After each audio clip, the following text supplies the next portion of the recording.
All right. I'm Kelly King, Public Information Officer for the Newport News Police Department, and we are going to get started.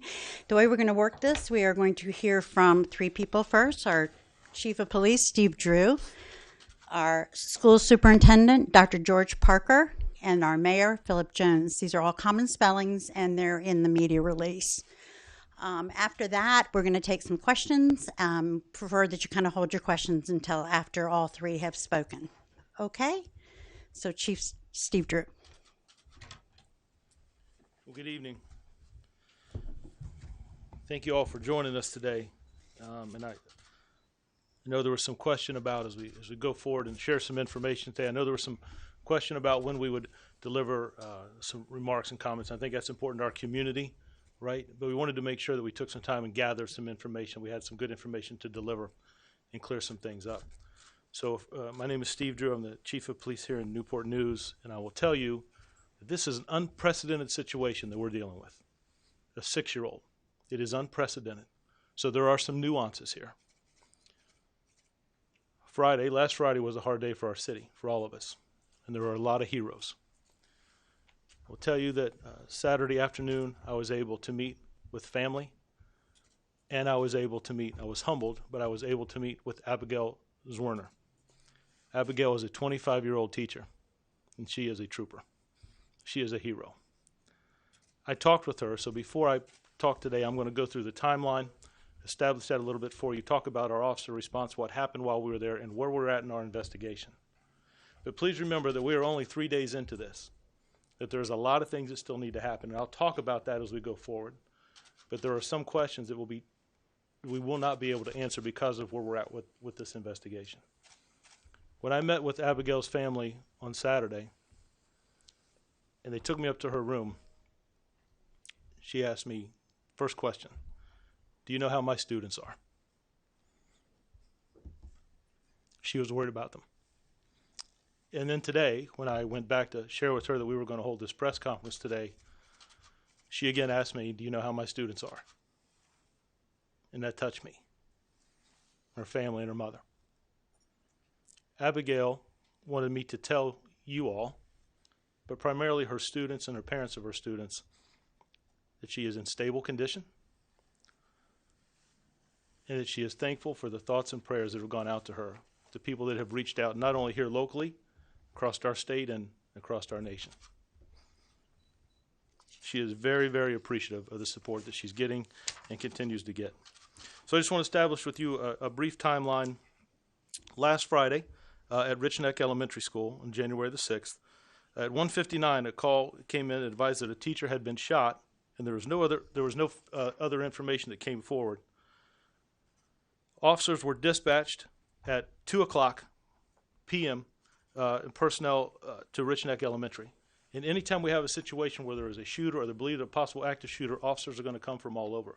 So there were officers from different areas there.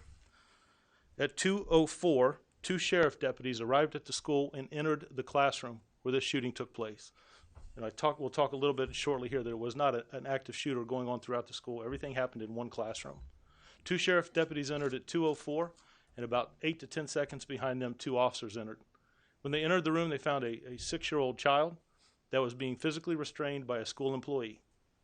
The child became a little combative, actually struck the school employee that was restraining him, and officers then took control of him and escorted him out of the building, placed him in a police car with an officer inside and outside that vehicle. Once that had occurred, there was a systematic evacuation of rooms and hallways for safety. So we still weren't sure exactly what all we had at that point. On the timeline, I want to go back and talk about the other response. As we said, at 2:04, deputies and officers responded. At 2:06, medics arrived at the school. At 2:07, the medics were cleared by officers to enter the building, that room was safe where we had someone had been injured. At 2:09, they made contact with Abigail, and at 2:11, she was transported to a local hospital where she's currently undergoing treatment. And again, if I didn't state earlier, she is still listed in stable condition, and I had a good conversation with her today. We talked a little bit about when the officers arrived. The young man was taken into custody and escorted out of the building. And officers responded then and began to put a plan together quickly to evacuate the hallways, the classrooms in a systematic order. But remember, we're dealing with elementary kids, right? And I will tell you, I was touched by the way that those officers interacted with those kids as they moved them from the hallway to the gymnasium. The faculty and staff there, and I'm not just talking about teachers. It was heroic, the way I saw them take care of those young people. Officers and faculty members took the students into the gymnasium. That's where they would stay until they were reunited with their family. The individuals that were in the classroom were taken to the library, where they were held there, kept there with detectives, a couple of teachers, and eventually some school counselors. When they arrived, we escorted them safely to that area as we continued to clear the building so that they could be, the professionals could be with our young people, with students.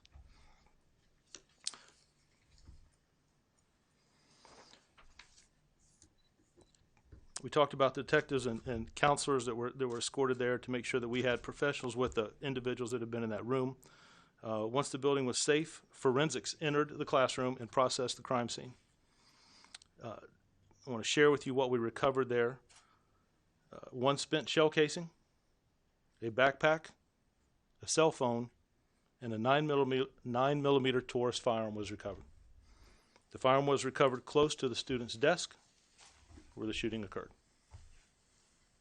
Mrs. Zwerner was providing class instruction when the 6-year-old child displayed a firearm, pointed it at her, and fired one round. There was no physical struggle or fight. She was providing instruction to her class. There was one round fired. Abigail took a defensive position, and what I'm sharing with you is because she has allowed me to share it. She took a defensive position where she raised her hand. The round went through her hand, exited the rear of her hand, and into her upper chest. And that's as far as I want to go with that. I'm not a physician and the complications there, but that was the injury as she leaned back and took that round. She suffered a gunshot wound, but she was still able to get all of her students out of that classroom. From the video surveillance we have of the hallway, you can see the students running out of that classroom across the hall into, and I'm estimating about 17 to 20 students out of that classroom across all into other classrooms. Mrs. Werner was the last person to leave that class. She made a right turn and started down the hallway, and then she stopped. And she turned around. She turned around to make sure that every one of those students was safe.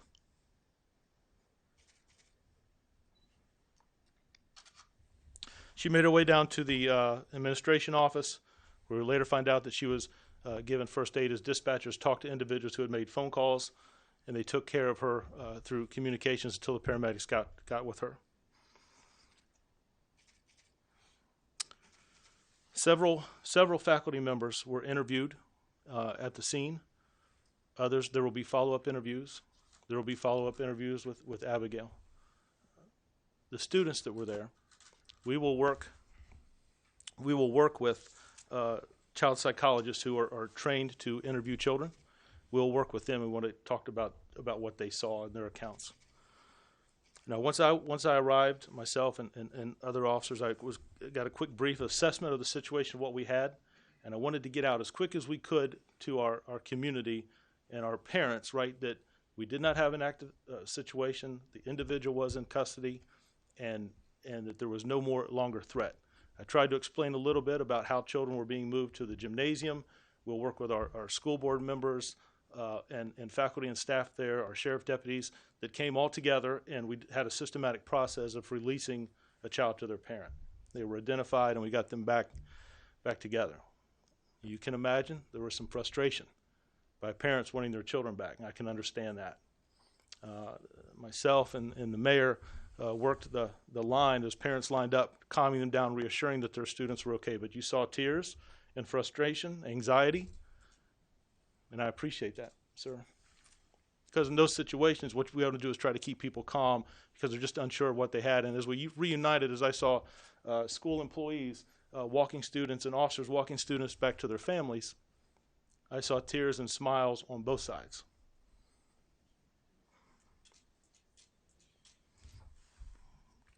almost in that moment of seeing our fire department, sheriff's department, police officers, school board members, school officials working together to reunite those children and loved ones, and the care that they took for those young people, it was amazing. Laughing, supporting, holding their hands, talking to them. I saw children in the gym that were making fun of officers and officers making fun of them, just bonding and trying to make that situation that we're dealing with the best that we could. They remembered how important those young people are in that time of, they may never forget. The parents of the 6-year-old child were contacted by the police department and asked them to meet us back at police headquarters. They did so, and at that point is where we interviewed the child and his mother. And we determined that the firearm was in the residence where they lived, and the child had obtained that firearm, placed it in his backpack, and brought it to school. He was brought to school that day by his mother later that morning. The 6-year-old child brought to school, like we said there, and it was determined we wanted to know about that firearm. It's one of the things that we did in our press conference there. Was one of the questions I had. Where did that firearm come from? The firearm was legally purchased by the child's mother out of York County. Detectives, so after we had this information, like I said, this is unprecedented. We're dealing with a 6-year-old. Detectives talked with Human Services and Child Protective Services, our Commonwealth Attorney's Office. I've talked to Mr. Gwynn several times, as late as last night and this afternoon.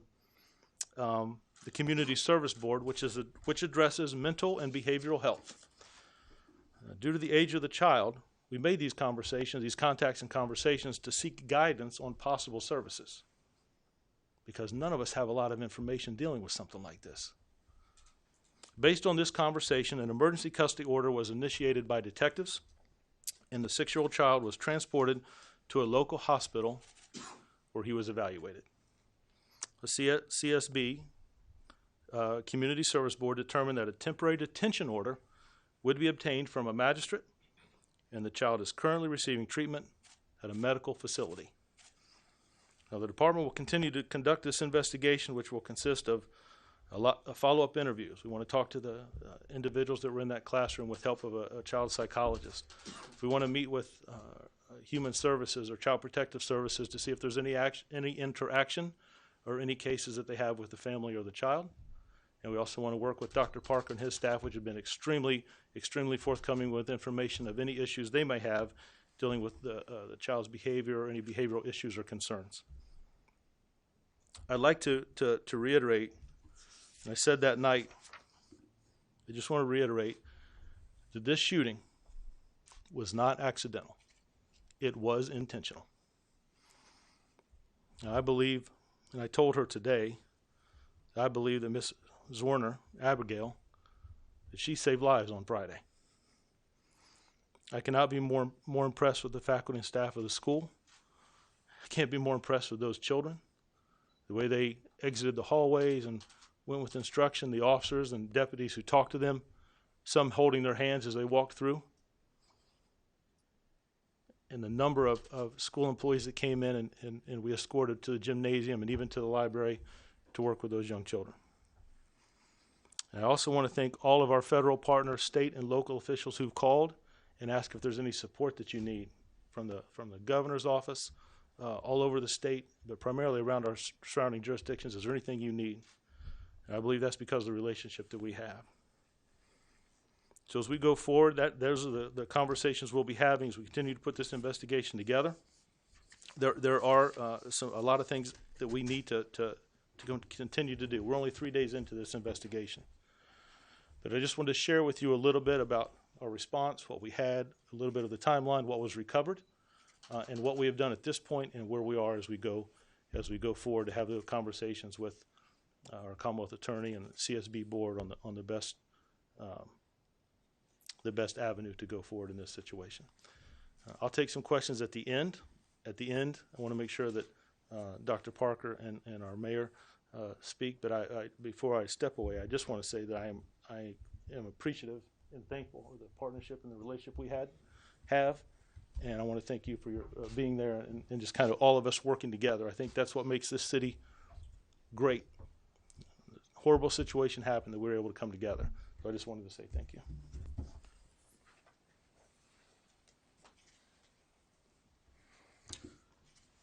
And good afternoon.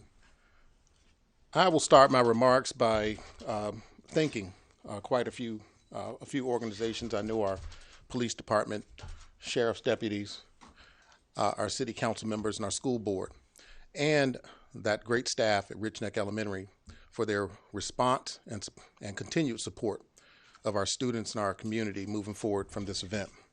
When I arrived at Richneck Elementary School on Friday, I was coming from the southern portion of the city, and it took almost 30 minutes to get there. And by that time, a lot of operations were already in place. Our sheriff's office and with supporters, police had already sectioned off the area, and parents at that time, while very concerned, were cooperative. I'd like to thank the Richneck parents. They were very cooperative. They allowed us to put operations in place. They allowed Chief Drew and team to continue to search the building, and they allowed us to put a reunification plan in place in a very fairly short time, which allowed us to identify parents or guardians and make sure that they were reunified with their students.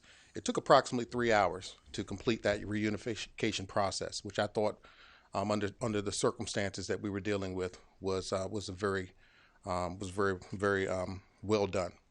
So I'd like to thank all involved there.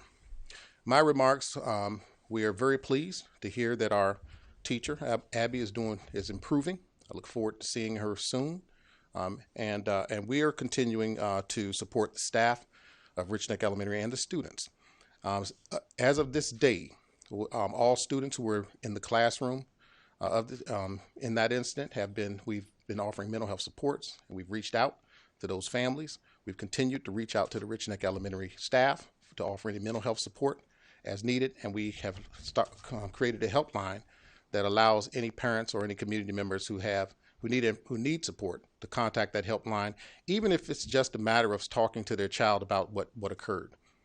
We also continue to offer that support to all of our staff in Newport News, teachers, families, and the community, because an incident like this does not traumatize one community; it traumatizes the entire city. And we're at a point in public education today where we have to continue to do our best to not only attract and retain the best teachers and the best staff that can serve our community, but also ensure that we have a safe learning environment for students to continue to grow and learn. And in many instances, we've had challenges here in Newport News, and we're not unlike many cities across the nation who have struggled with the impact of gun violence. However, we have to be very proactive moving forward, and to that, I say that our first approach this week has been to continue to follow up with the chief in his ongoing active investigation, but to conduct our compliance investigation as well.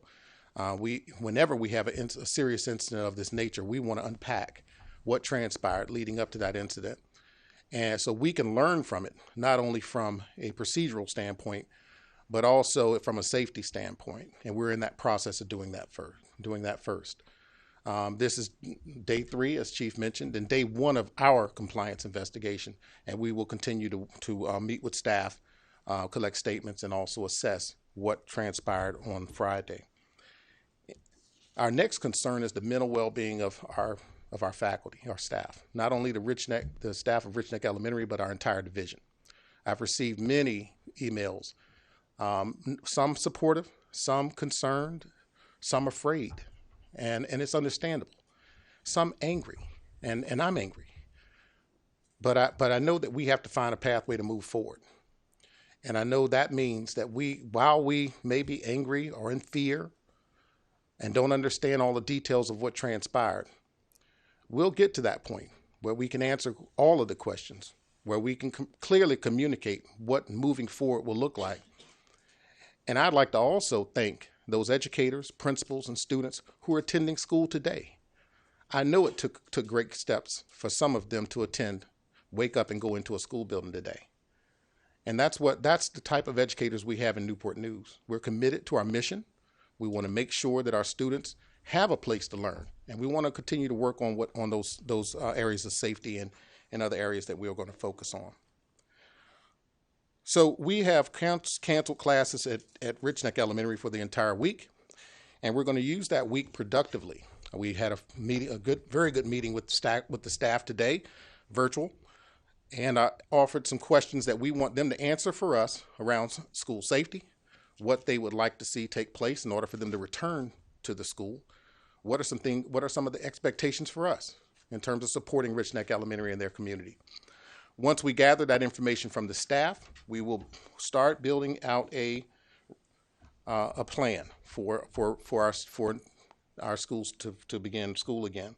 We do not have a timeline at this time for school operations to begin at Richneck Elementary. We want to work on the mental health of our staff and really build out a plan with their input that will allow us to proceed forward with their cooperation and the cooperation of our parents and families. We also have set out a town hall for the Richneck community so we can start hearing from parents on their concerns, and also begin to share out some things that we may do different moving forward. It's important to note that we have very detailed safety procedures in Newport News Public Schools. We've had 2 instances over the past, this being the second, over the past 17 months that involve gun violence in our schools. We learned a lot from the first incident, but one of the things we have to think, and it was a secondary school incident, it was a high school incident. In no way do I believe that we were fully prepared for a 6-year-old student to bring a gun to school, a weapon to school, and shoot his teacher.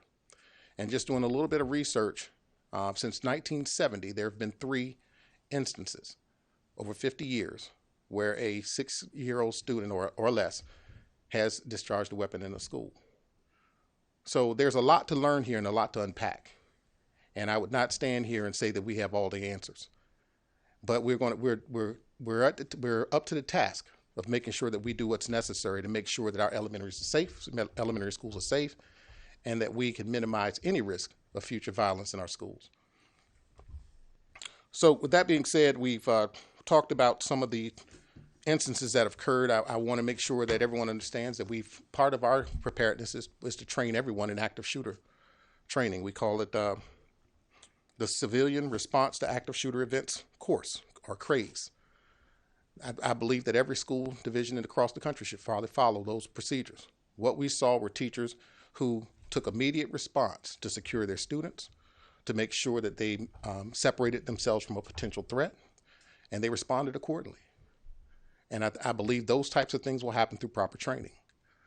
So with that being said, I really want to raise up our Richneck staff for their response, their active response, until the police could get there and really support us during this event. And we'll continue to unpack over the next few days what transpired on that day. How can we prevent it?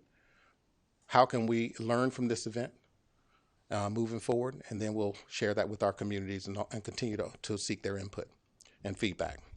So thank you very much.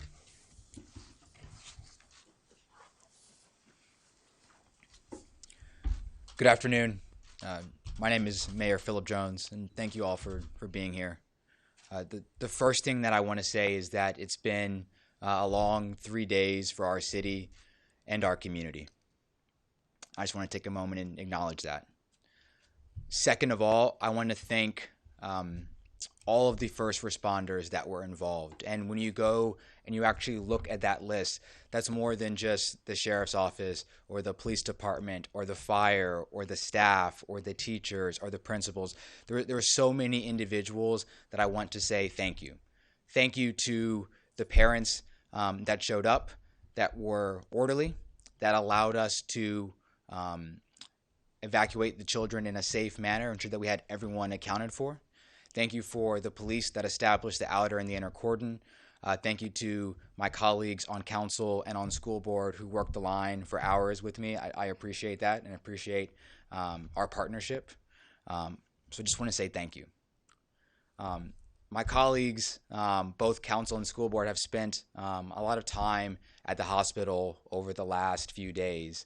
And when you think about Abby, when you think about what it means to be a hero, you're almost at a loss for words.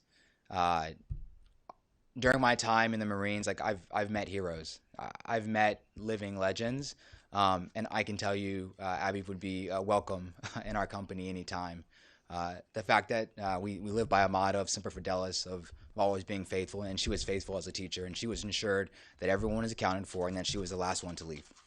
Okay, that I do want to say that.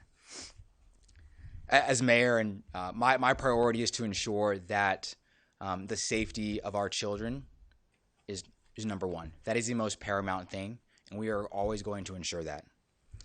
The members of City Council and myself, we stand committed to supporting the Newport News School Board as they review policies and protocols and take necessary steps to safeguard against this happening ever again. I could not be prouder of our first responders, of Chief Drew. It really is. Watching you work has been an honor. This has shaken us. This has shaken me. But Newport News is a strong community.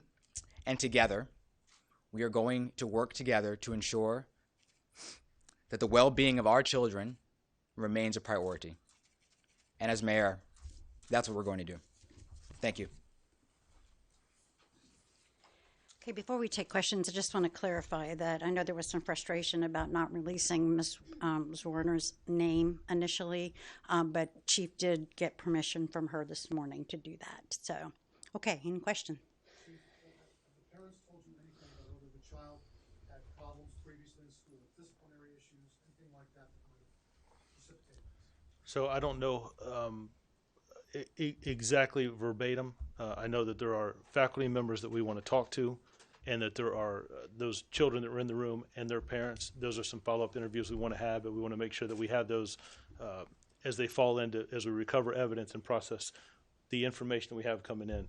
So I don't want to get into comments that they have made. I still remember, and I just, again, caution, I want to be as open and transparent as I can. I think we have a good relationship that way, but I also don't want to jeopardize any investigation that moves forward, and there's some different moving pieces and components. So I wouldn't want to get into actual statements that were given by anyone who might have some of that information. Is that fair?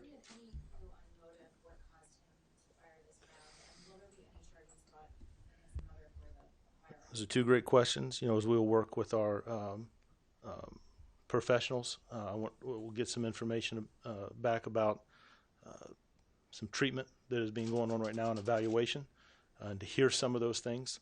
As far as charges against family members, parents, there's been a lot of questions. I've seen a lot of posts in the media, and I am certainly not as well versed as others in the social media side, but I've seen a lot of conversation about, are the parents going to be?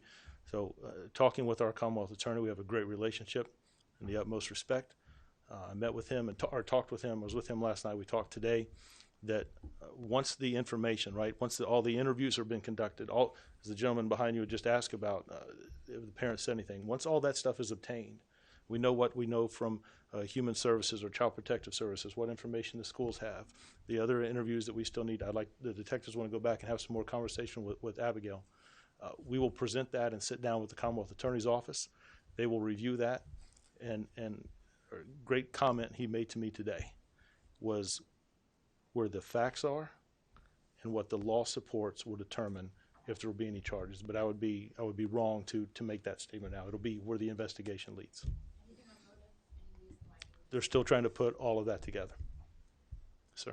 Chief, you said you believe this was an intentional act, and you believe the teacher here saved lives in that classroom. Do you have reason to believe that this 6-year-old was targeting multiple people in that classroom?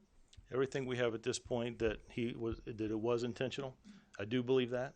I believe that the actions were at or towards the teacher, but you never know how someone's going to want to react with a firearm, with students, and we're talking about a 6-year-old child. I don't know what all was going through that child's mind. But what I do know is that she made sure that every one of those kids were out of that room, and she was the last one to leave. And she took upon herself in that situation, after suffering a gunshot wound, to make sure that her students, and she made sure that I understood that, those are her students, that they were safe. So I believe she did save lives, because I don't know what else might have happened if those kids would have stayed in that room. Sir? Superintendent, could you talk about what the plan is to address the students when they come back to school? Absolutely. Our first steps right now is to offer mental health support and then to provide the community with some transparency as far as what occurred and and solicit their input in how we will proceed forward. Once those plans are developed, that will involve supports for students. We know that we have a crisis response team that started their work on Friday evening, and they will be there for as long as they're needed once school begins for the students and faculty of Richneck Elementary School. So right now, our goal right now is to build out a plan for us to transition back to operations. But it will involve the input of parents, the input of staff, supports for our students as they transition back. And that's as far as I have right now, because I cannot communicate a plan right now without their input. Chief, did we interpret that correctly? The student just pulled out the gun from the backpack out of nowhere unprompted? There was no verbal argument? So there was no physical struggle. There was no fight. The firearm was displayed from his person, not from his backpack, and he pointed that firearm and fired one round. You used the word altercation though last week. Is that still a fair word to use for this? So for me, that when altercation was an interaction, maybe that would have been a better word. But I can tell you what I know today, and we got to remember we were just hours, right? What we know today is that she was providing instruction.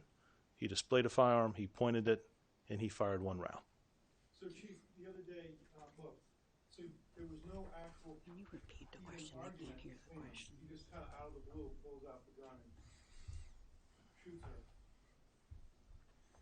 You're asking me, is that what happened? Did he display a firearm and shoot her? Yeah. Yes. Okay. And he did not. How did he have the gun outside of his? I mean, he was just holding it and firing. So you got to remember, his question was, if you didn't hear that he's asking how was he holding the firearm. There's a lot of follow-up interviews that we need to do. We need to work with child psychologists, professionals, as we talk to the individuals inside that room. There's some more interviews we want to do with Abigail to determine that. But it didn't come out of the backpack. He had that firearm on his person. Can you tell us if the family had any interaction with law enforcement? His question was, can you tell us if the family had any interaction with law enforcement? I can tell you that all of those things are being reviewed. But I would just go back to say that the firearm was purchased legally by the child's mother, and that she had the right to do that. Were there any disciplinary actions on record with the child? So those things, again, we will be obtaining. His question was, are any disciplinary actions on file with the child? Those things we'll be looking at. I couldn't even share with you that because it is a child. We'll be working with our Child Protective Services and our school system. It will be put in the report and then submitted. I want to make sure that the Commonwealth Attorney and all that need to have their eyes on that investigation have that information. She asked about how many students were in the classroom. I don't want to speak for Dr. Parker, but from what I saw and from my conversation with Abigail, I believe it was about 17 to 20, 16 to 20 students.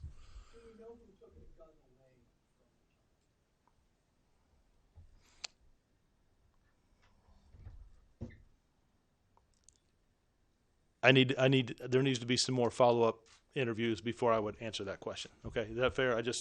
His question was, can you tell us who took the firearm away from the child? I can tell you that it fired one time.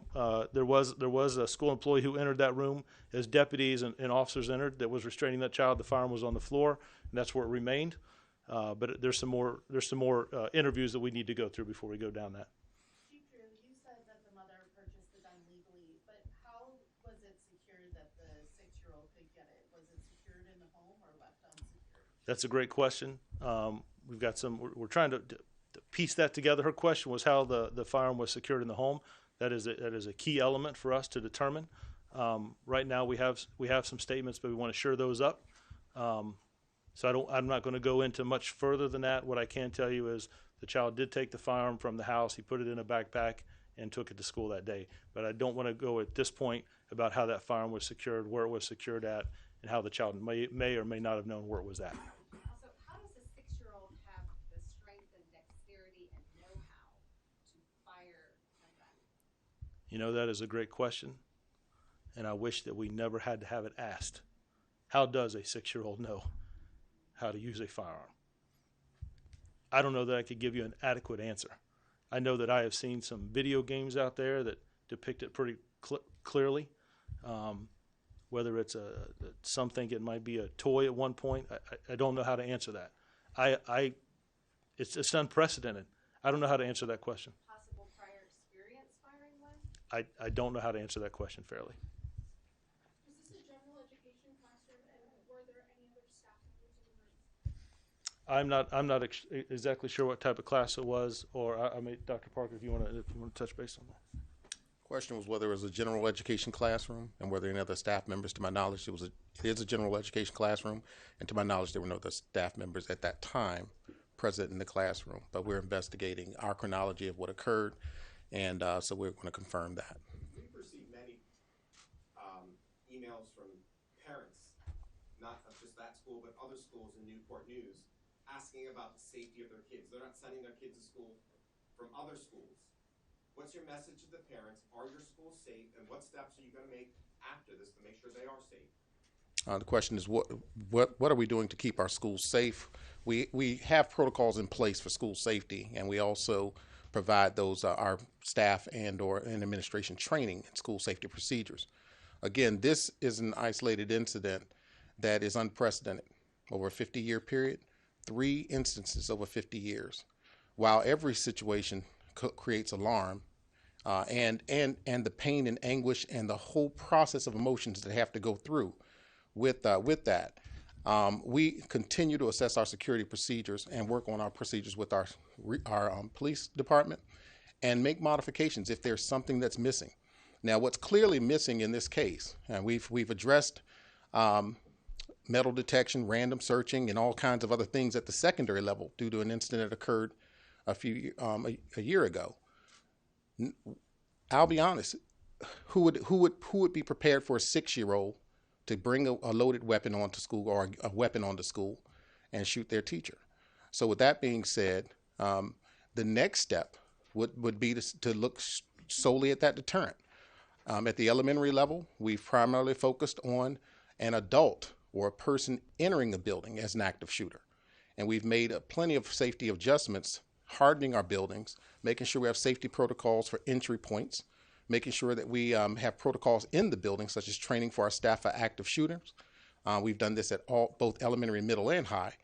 But we rely quite a bit on metal detection as part of our deterrence at the secondary level. And I believe, and I hate to be at this point where I'm considering this, but we have to start relying on those types of deterrents at the elementary level as well. So our coming out of this our debrief of this situation, it may warrant us to reconsider all metal detectors at all of our buildings, and that may be, at least that's one extra layer of support. Now, I will say, with metal detection and other forms of security, no single method of safety measure is going to completely ensure that no incident will occur in the future. I would never make that guarantee. It requires the support of our community to make sure guns are not in the hands of youth. It requires us to do the training necessary and to have all of the layers of our safety plan in place: video surveillance, controlled entry and access points, make metal detection and searching, hot tip lines where kids or parents may contact us. We avoid a lot of situations with that. Social media monitoring. There are a lot of layers of safety that we are already in place. And this is an unfortunate incident, but I would dare say that we do have a lot of effective protocols in place to maintain the safety in our schools today. This incident right here will cause us to rethink how we handle our youngest children coming into our division. And I mentioned being angry earlier because I know my board members know how I feel about making our schools look anything like a prison or prison-like procedures in our schools. I want our schools to be great places to educate children. But I also understand, and I agree with the sentiment of my staff and parents and families, that if we can't maintain safety or at least get to the point where we can have an effective and safe school day, kids won't learn anyway. So that's where we are right now as a staff and as a community. I will continue to work with my school board, city, and mayor to look at our procedures.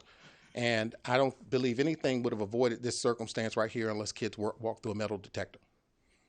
So that's something that we just have to consider moving forward. How many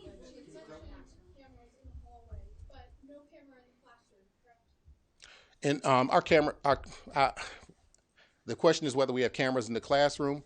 I would, from that standpoint, I don't like to mention where our cameras are in our buildings, just for the needed security measures that we have in place. We have cameras, complete coverage in the interior where we're able to monitor student behavior and staff behavior.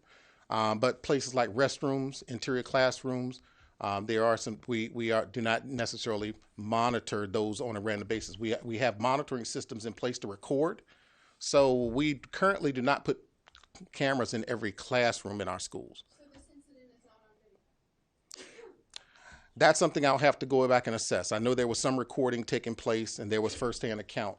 But in this particular case, I would have to go back and review the video evidence to see what we have recorded in our school division. And I have not at this time. This is day one. I have not reviewed video evidence at this particular point. Chief Drew has been leading the investigation from a criminal standpoint. My investigation will be completely different. It's from a compliance-related standpoint. Sorry. Superintendent, you had said this is the second incident of gun violence in the Newport News school.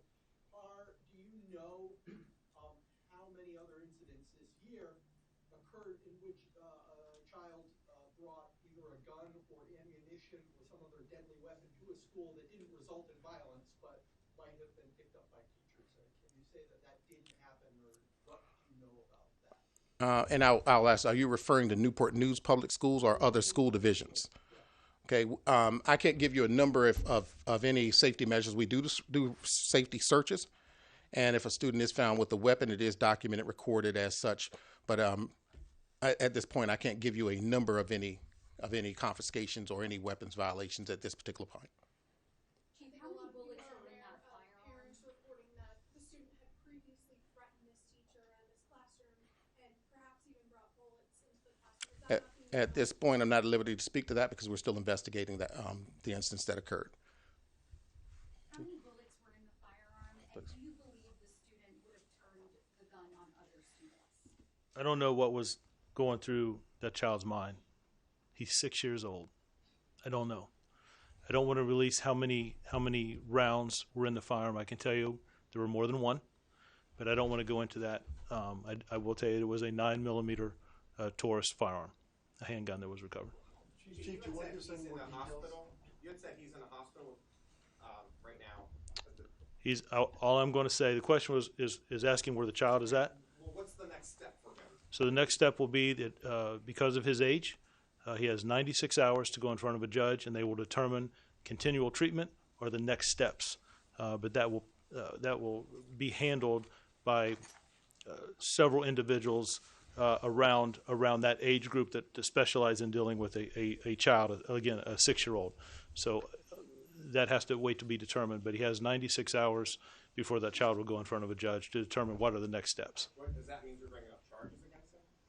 That means that a judge will determine if we continue with that temporary detention order, if treatment and evaluation continue, or what the next steps may be. So we just have to wait until that. I want to make sure, again, I am not going to push and press this to be a quick. We're going to make sure that there's a lot of questions. You all have asked a lot of questions. I promise you, multiply that by 3, and that's the questions that we have. But we are not going to rush through it.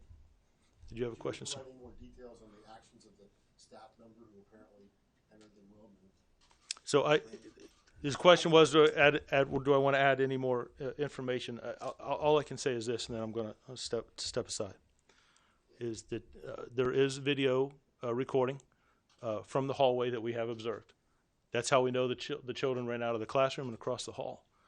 When the gunshot went off, there was a school official, I am not going to release her name or even her position, that entered that classroom and restrained that young man, that child, I should say the child, I'm not saying young, that child, the 6-year-old child, until sheriff deputies entered and officers entered and held him. I believe that the child struck her once or twice, and then she released him, and he was taken into police custody and escorted out of the building safely. Okay, I think that we're going to wrap up now. Thank you very much. If there are more questions or if there's any further information we can release on the criminals side of the investigation, we will do that through Twitter. So be sure and follow our page there. So thank you all for coming.